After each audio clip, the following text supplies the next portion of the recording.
Kinsay gusto mangutana kay kung wala natay bisita karong hapuna gikan sa siyudad sa Davao, mga sisters na to, no?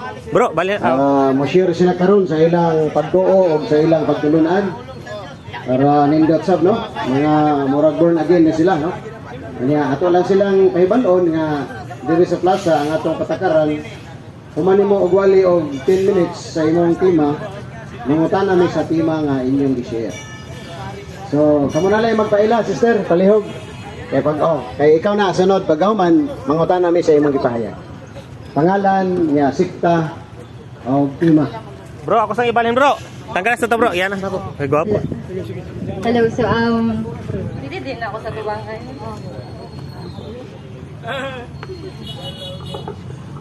Sige, so hi, may hapon sa tanan no. Akong pangalan na is Queen, so taga Davao me. I am a born again Christian and actually wala gyud ako giplan sa akong sister nga moanhi mi dinhi nalaw mi dira nadunggan lang namo ang preaching. So I would like to share lang good no is I'm not against how silang gina speak or gina share, but I believe na it's not about religion ang gipakamatyan bitaw sa Ginoo. Whether you are Catholic, whether you are a Baptist, you are Pentecostal, you are Saksi of Jehovah, dili na mo ang gipakamatyan ni Jesus. Amen? It is not by religion why you have been saved. Kailangan na siya masabtan sa matag usa nga, uy, pag dinhi ko sa Catholic, masave jud ko. Pag dinhi ko sa Baptist, masave jud ko. Pag dinhi ko sa Pentecostal, masave jud ko. Kaya unsa gingon sa scripture, in John 3:16, the scripture says, "For God so loved the world that He gave His only begotten Son, so that whoever believes in Him shall not perish but have eternal life." Wala gingon dito nga, for God so loved the world that whoever become a Catholic, that whoever becomes a Baptist, that whoever becomes a Pentecostal will be saved. But ang gingon dito, whoever accepts and believes His Son shall be saved and have eternal life. Mo nang gingon sa Ginoo, that's why it's useless nga naabi tayo argument when it comes to words sa Ginoo. It becomes useless bitaw nga ngano awayan ang Bible, ang truth, because there is only one truth. Jesus is the only one truth, because Jesus is the way, the truth, and the life. Diba? Malakpak din ang mga Dili tungod. It's not by our works why we are saved. Why go follow to sa law? But it is about our faith in Jesus alone. Diba? In the book of John chapter 10, for all have sinned and fall short in the glory of God. So ibig sabihin, tanan niyo nakasala, tanan niyo, we are all under bitaw sa sala. But because of the love of Jesus, you and me can have that eternal life. Ang mahitabo lang na nga ma-achieve na ito ng eternal life, it's by faith and believing in Jesus, nga gi-redeem ta niya. It is only by the blood of Jesus Christ. Why na ata eternal life in heaven? Now I ask some people, random people, ginaas na ko sila, they're believer, ginaas na ko sila, I don't want to mention their religion. How confident you are that you are saved? Ginaingon nila sa ako, gasimba man ko, I'm a good people. Gasimba man ko, gabilive man ko. But you know what is the truth? Makabalota na we are saved by believing kung sa gibuhat ni Jesus in the cross for you. By believing kung sa gibuhat ni Jesus nga gi-redeem na ko ni Jesus, gi-cleanse na ko ni Jesus sa iyahang blood ug mao ni niluwas sa ako. It is not by my works nga magsimba ko every Sunday, nga mag-preach ko dinhi sa park every Sunday. It is not by my work nga bisan pag mo minister ko sa tibok kalibutan why ma-save ko. But it is all about your faith in Jesus alone. Kailangan na to na siya hinumduman, no? Mga brothers and sisters, dili religion ang gipakamatyan ni Jesus. Mianhi si Jesus sa world, dili para sa mga religion, dili para nga naay division ang Christianity, nga naay Catholic, nga naay Baptist, Pentecostal, Iglesia, no. Because kitang tanan, you and me, gipakamatyan ta sa Ginoo. That's why if you believe nga gipakamatyan ka ni Jesus, then that is right. Mao na siya ang tama. That's why walay reason nga mag-away ta or naay argument when it comes to religion. Because never state in the Bible that Jesus died for religion. It states the Bible that whoever believes and accepts Him, He gave the right to become children of God. That is John 1:12. Magkapa. O sige nga sa John Yakman na 1:10, siya. even sarili Kana ra mo kinuha sa tanan Ginoo nga, wala kay matuba believe kang sa iya. nagtukod si But Jesus. in John 1:10 Kuha niya, continuation dito sa ana nga magpasako. passage is giingon, Namuto but niya. whoever who Namuto believes and siya. accepted him, Kung he dili gave namuto the siya, right to become napasakop pa children kanila. of God. Wala. That's why sige nga ni Pastor Kung wala Kiting siya niya in napasakop. 2 Corinthians 5:17. Ano, Therefore if anyone is in Christ, he is a new creation. So ibig sabihin pag muduol ta kay Jesus, ginahimo na tanyang new creation.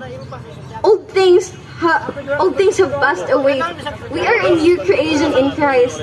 And mao na siya nag-push ako away na ako din hiya karon because gibag-o na sad ko sa Ginoo. Bro. Mao na nag-push nga na ako din Kaya kung hiya netro, bro, karon kay to mo, sana testify kasi, bro. that only Jesus is the way, the truth, Ako na and lang, the ano life. niya, wala pa man. Dili sa religion why we are being saved. Gawas, It's not about suporta. by religion. Why confident ko nga na ako din hiya because Pastor, I am not proud to say nga Hoy, kauban din mo. because I know my Kauban din mo. relationship is centered in Jesus alone.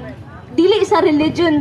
Pastor, Dili sa pasakop na ka religion, sa born but again. only in Jesus Bali na Christ. sa born again, no? That's Born why again na ka nga, ba? Kay Berti katawan mo. Bisan pag you are born again, bisan pag you are one way, you are Catholic, you are Baptist, you are Pentecostal, you are Iglesia, as long as gina-center nimo imong heart, gina-fix nimo imong eyes sa imong Savior, sa imong Creator, kang God, kay Jesus, Dahil ka na niya. Dahil ka na niya. mo na siya ang maghatag sa imo. Mo na siyang maghatag sa imo og confidence na ikaw luwas na. Amen. That's why kung pangutan-on ko ninyo karon sister, proud ba ka nga luwas na ka? Kaya magbahin na kasi ang in the name kondok, of Pastor. Jesus, I am saved. Hallelujah. Amen. In the name of Jesus. I am confident na mo speak, you know, na mo testify. Na it's not by my works na magbinukan ko everyday, na mo obey ko sa kong parents, na mo adto kong church every Sunday. It's not by my works alone, but it is the blood of Jesus alone nga mo ni save sa ako mo ni redeem sa ako mo ni hatag og new life sa ako Luwas na din sa karon. Ano na po sa siyuta? Okay, I heard a question as a Kauban, Berti gikan. Lipayo. Wow. Ano yun? As man, ang atoang thinking is we are limited. Sometimes we are limited bitaw. We are not God. Nakaya na to mag-go deeper pa gyud kung unsa ang wisdom nga nasa Ginoo. It's because we are just human. But gitagaan ta og wisdom sa Ginoo from the Holy Spirit. Asa gikan ang blood gikan kay Jesus. Ang blood nga giulan ni Jesus sa cross man ni niluwas sa imog sa ako. Murag ka ni si Kuan. Imuhan ang tuuhan na it is by the Mao man- blood mao of man ang- Jesus Christ. Mao man ang kuha ni Why you Pastor have Rita. that faith in your heart right Diba? now? Why? Okay, kay sister. Kabalo mi nga biktima lang ka. So I repeat my question again, mangutanan ka. Yes. Okay, so you're claiming na inyuhang religion ang right? Now, in the book of Acts, do you believe in miracles? Do you perform miracles too? Yan ako dito. Like what kind of miracles? Like us outing demons, healing the sick? Yes, do you perform that? Waday ka kabalo sultihan ka. Diya sa Grido, di lang ko magsulting lugar. Nay pastor naghingilig yawa, gingnal lang sa yawa. Uy, kauban naman ta. Pero pare na gani mo hingil mo adto mo cast of demon, hadlok na ng yawa. Lisang na. Ikaw. Mituo man ka kang Jesus. Mangita tagyawaan o magkapagawas maka. Ako'y gasto ta ng plite, bisag asa ta. Oh. Tanahon tala. Mga igsoon, atong tanahon sa Bible nga pare rata mo dool kung magpahiling ta. Oh. Basahan pag yun ako, sister, nga patyon ang di mo tos pare. Pati yung patayan di mo aniron. Ako dira para makuha ko na. Unsay gingon ni Jesus sa diyang ang tao magproblema sa sakit o bisan unsa. Adto batas pare. Lucas 17:14. Ikaw basa sa sister para makonsensya ka, no? Ay, pero basig safeguard. Okay. 14. Okay, Luke 17:14, the scripture says, nakita sila ni Jesus ug giingnan lakaw ug pahiling kamo sa mga pari. Sometimes diha pa sila sa dalan nga ayos sila. Awa, klaro. Pahiling mo sa pare. Wa pagani mo abot sa pare, naayo na. Di katolik. Do kang pop ni ecumenism ni, ay mga lain sikta ni. Namaguna sa Bible, no? Hebrew 4:12, ang pulong sa Diyos hait pa sa espada nga daw suwak. Pero wala mi mo sultian ni Balod mo, o papayak ka kundi aron pagkakasulta. Okay. Okay. So, di ka mangutan na mo riyak punta. Sige, dili na ko mangutanan nimo, ibalik na lang nako sa mo ang diocesan president ang microphone. Okay. Thank you. Salamat sa tanan, no? Salamat sa Pangutan tanan. ko gabi. Wala naman. Lagi lang ko pangutan ko ulas pag humangin.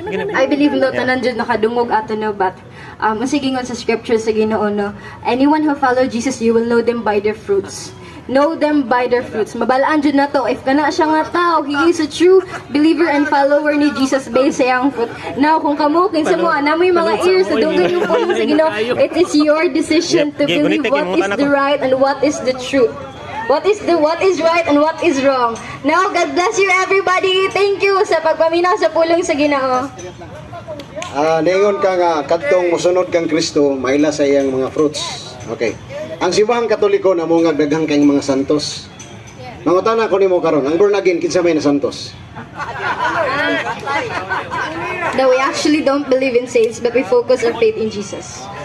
Sa ato pa, imo supako ni inyong Biblia, King James Version. Hala na. Nga Churches of the Saints. Dili de ka motuog santos niya, naa man lagi sa King James Version. Nga niingon nga Churches of the Saints. Oh, ilan ni? King James Version, sister. Oh. This is the King James Version of the Bible, no? 16:11, oh. Ako. Ono Korinto kapitulo 14 bersikulo Pangutan ako. 33. Okay. Paliw ko na pagbasa. For God is not the author of confusion, but of peace, as in all churches of the saints. So, kining mga santos rin sa Biblia, mao ni ang naas langit mga Katoliko. Mangutana ko nimo karon, asa sa born again, even your founders, Mr. Chu from Hong Kong, tagay ko sa Biblia og nasantos mo to siya. Kay mobalhin mi nimo, kung wala, balik na lang, loy kay ka. Actually, no, brothers and sisters, I want you to listen to this. Daghan majud kayo magnadunggan nga mga information karon no about anything when it comes to religion and faith in Jesus. But one thing nga gusto lang yun ako i-clarify sa inyo hanong regard kato sila Paul, matawag gid sila nga saints kato nga times, but we are now living in this generation and sa gingon sa words sa Ginoo no, unsa nga spirit ang naa ato nga mga tao, unsa ang spirit nga naa kay Paul kang Peter is the same spirit that lives in you when you believe in Jesus. So mao jud na siya nga ko ang stand. Mao jud na siya akong stand sa tibok na hong kinabuhi and never gina siya ma-change. Nag-follow raman gud mi sa imong statement, ningon man ka nga naay fruits. Unya ang born again wala may nga santos. Unya ang Katoliko na may daghang santos. So asa man ta karon? Katong naay na santos sa katong inyong wala? Okay, no? So, ang tinuod nga fruits of the Holy Spirit, no, is love, peace, joy. Love, peace, joy, understanding, patience. Dili ang saints, okay? Hallelujah. Dili na mo, okay? Mo na siya ang tinuod nga fruits of the Holy Spirit. That's why we are a new creation in the Lord. That's why dili na to kaya manulti ug maot sa tong isig katawo. It's because that is the Spirit of the Lord that lives in us. Mo nang gadwell sa ato, Tama imong giingon nga ang fruits of spirit love. Ang Katoliko nagsigig ampo sa inyo sa kalag-kalag, tanan giampo. Pero ang madungog na to sa born again, puro atake sa Katoliko, especially images, Mama Mary, saints. Asa man ang love ninyo, anak?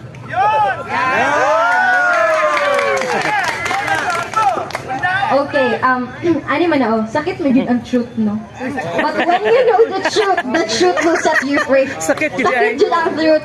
And dili jud mawala, in this dark world, mo gawas jud what is truth. Now, sorry kung sometimes masakitan ang inyong church. Now, sorry kung sometimes na may mahir nga mga ngana. But I'm telling you, when you hear what is the truth, seek the truth and the truth will set you free. That's all. Layo kayo. Layo kayo ang imong mga tubag. Napay lain kadaghan man ko kagiwali gani ha. Ningon ka ganina nga ang pagtuo luwas na. Faith alone can save. Sa James chapter 2 verse 19, ang yawa nagtuo. Sa to pa pareha mga to maluwas ang yawa. Of course, in the beginning, there is an enemy naman good. Naa naman good yawa. In the beginning pa, wala pa ta, naa naman dyan na si devil. But maulagi, si devil magud wala siya gusto mo bow down sa Ginoo. Gusto niya nga even kita mo bow down ta sa iya. That's why kapag giingon bitaw na ko nga it is by faith nga may way maluwas ta. It's tungod sa faith magsugod.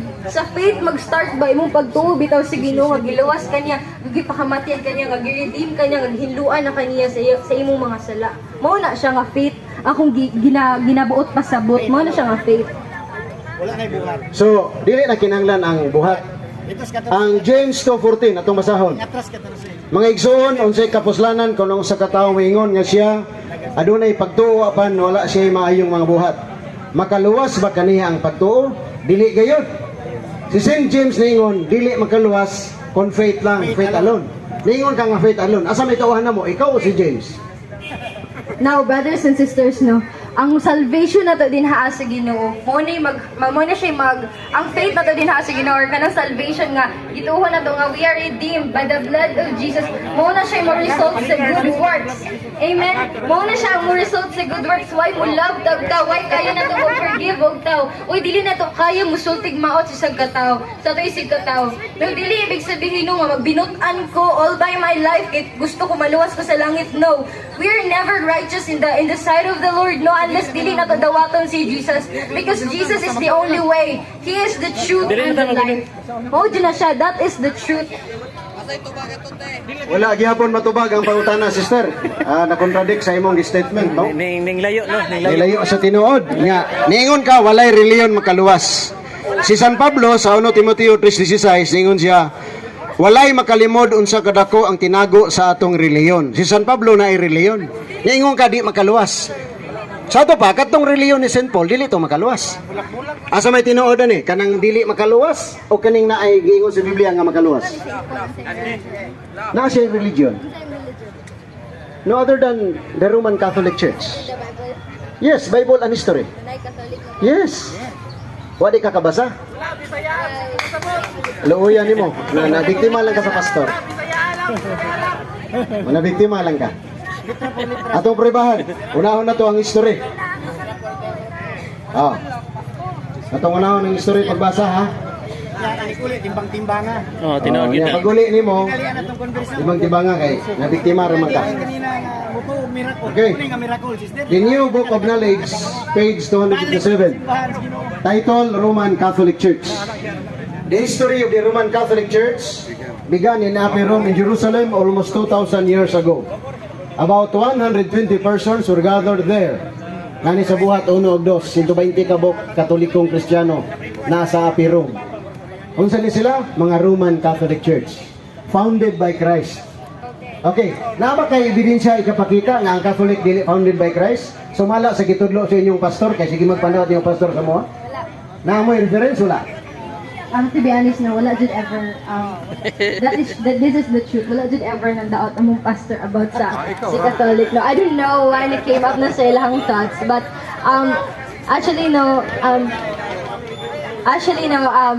katong giingon ni pastor bitaw nga naaba gyud daw mi specific na reference kung amo aban church mo ba tayong question pastor amo aban church ang ay sir.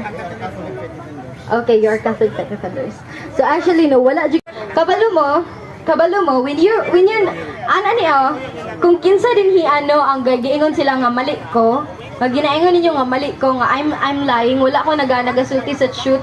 Well, I'm telling you, siguro wala ko'y boldness mo stand here kung wala ko gibago sa Ginoo. But it is tungod sa love sa Ginoo na encounter na ko ang love sa Ginoo. Muna nihatag sa ako ang boldness. Muna ni change akong isig kataw. Muna ni change sa akong tibuok kinabuhi, no. So dili gid siya nga kanang tungod lang sa kung unsa ko na inherit sa ako ang parents, no. But it is because of the love of Jesus yun. Mao gina siya. It is because by the blood of Jesus Christ. Okay, asa man ang tinuod nga bunyag? Bunyag sa Katoliko o bunyag sa born again? You mean water baptism? Actually, wala man jay ingon nga mao ni ang nindot, mao na ang dili nindot.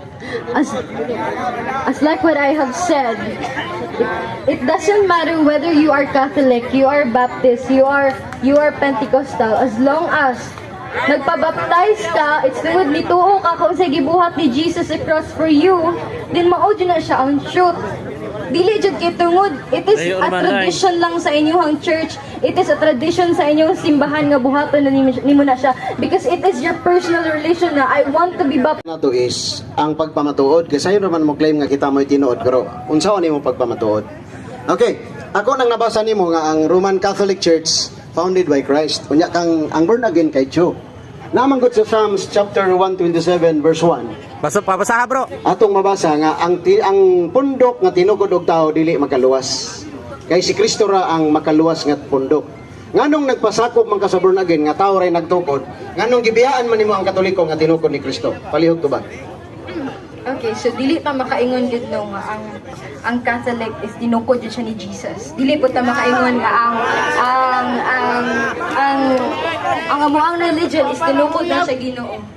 Now, when you believe, okay, I have the questions. All Catholics here, do you believe that the Spirit of the Lord dwells in you? Do you believe? Ikaw, mutuo ka? Kung mutuo ka nga na ang Spirit sa Ginoo sa imuha, what does it teaches you? Unsa? Isa lang, give me. What does the Spirit of the Lord teaches you? Kung you are a proud nga sa imong what does the Spirit of the Lord teaches you? Just one. Ha? Isaya lang daw kay maglisod big tubag. Okay. You know what, brothers and sisters? When the Spirit of the Lord dwells in you, naagid sa mga palibot nimo dinhaa, daghan gid sa inyo lahi mo believe. Lahi mo believe. But you know what? When you believe and kung tong time or kung wala pa nimo na-accept si Jesus, kung ang pagtanaw nimo kan unsa man ang truth or unsa man ang gina-preach siya uban nga mao ang kamatuoran, I'm telling you. Dili na pa. Daghan kaayo pwede ma-create ang huna-huna sa tao. But when the Spirit of the Lord dwells in you, kung ang Spirit sa Ginoo nagadwell sa inyo, wala siya laing gina-lift up. Dili ang kaugalingon, dili ang religion ang iyang gina-lift up, but si Jesus iyang gina-lift up. Dili ang iyang belief ang gina-lift up niya. Dili ang iyang sarili nga church, dili ang sarili niya nga work sa Ginoo, but only si Jesus. Mo na siya. Layo ra kayo. Mo na siya ang truth. Layo na kay tinood, ma'am. Sister, layo na kayo. Okay. Napay lain diri about the Holy Spirit. Last na lang, last question. Last question. Sister, last question na lang. Sister, last question na lang. Okay. Pwede pa? Last question. Okay. Naingon man ka nga kinahanglan madawat na to ang Holy Spirit. Ang Holy Spirit, gibubo ni Kristo sa iyang mga pari, mga apostoles. Gibubo niya, pinagi sa pagpuyok niya San Mateo, San Juan, Kapitulo 20, 21, 23. Atong masahon. Mo niya ang nasulat. Unya si Jesus miingon kanila, mainyo ang kalinaw. Ingon nga ako gipadala samahan, ako usab nagpadala kaninyo. Gisulti niya kini ug unya gihipan niya sila og giingnan dawata ang Espiritu Santo. Kung pasayloon ninyo ang mga sala sa mga tao, kini gipasaylo. Kung ang ilang sala dili ninyo pasayloon, dili usab pinasaylo. So ang gibubuan ni Kristo dinhi sa atong gibasa ang mga apostles, mga pari nga gitagaan niya authority to forgive sins. Okay. Klaro, ang mga pastor asa mabasa nga gibubuan po sila ni Kristo niya. Sila mo gitugot o gitugutan diri sa kalibutan nga magwali. Basahi ko sa Biblia. Okay, when we read the book of Acts chapter 3, last na lang dyan because manguli pa dyan mino. In the book of Acts chapter 3, the scripture says that in the last days I will pour out my spirit upon all flesh and your sons and daughters will prophesy. So ibig sabihin, sons and daughters, when you accept the Lord in your life, you are a son and daughter of the Lord. Ibig sabihin, anak ka sa Ginoo. That's why, wala gina-specify sa Bible. It's because kana magud na time, gingon ra magud na siya. It's because kana nga time. But kitang tanan, when we accept Jesus, gina-pour out dyan niya ang spirit sa Ginoo. So, thank you sa tanan. Manguli na dyan may kay gabi na. Sa buhat Kapitulo 3, ingon ka nga ang Spirit sa Ginoo gihatag sa ilang mga anak. Ang katubang ni Kristo, mga Katoliko, why born again? Anong i-appeal man mo ani nga mga Katoliko man ang gitagaan sa Holy Spirit? Di man kamo? Okay, wala na. Nasirender na siya. Wala na daw siya mabuhat. So, daghang kay salamat sa atong bisita karong hapuna. O ato lang i-review gamay ang iyang giingon, walay reliyon makaluwas dili na tinuod. Kay kung dili makaluwas ang reliyon, ngano nga si Kristo nagtukod mag-reliyon. Makalaglag ga itong reliyon nga gitukod ni Kristo dili makaluwas. Ang reliyon mas tabang sa kaluwasan. Kaya ang luwas si Kristo ra. Sunod, ingon siya pagtuog lang luwas na. James 2:19 ayan pagtuog nagkurog sa kandok maluwas.